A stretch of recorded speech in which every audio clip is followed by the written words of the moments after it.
అయితే దేవుడు, లేదంటే డబ్బు, అంతే తప్ప డబ్బు కావాలి దేవుడు కావాలంటే కష్టం అన్నాడు దేవుడు.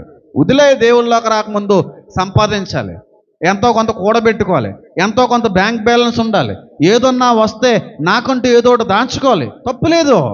ఒకప్పుడు ఉంది, కానీ దేవుళ్ళలోకి వచ్చిన తర్వాత దేవుడి మీద ఆధారపడే వ్యక్తి అయితే డబ్బు మీద నీకు ఆలోచన ఉండదు. డబ్బు డబ్బు డబ్బు అని మళ్ళీ చెప్తున్నాను చూడమ్మా. చాలామంది డబ్బు ఇచ్చేలు ఉంటారు.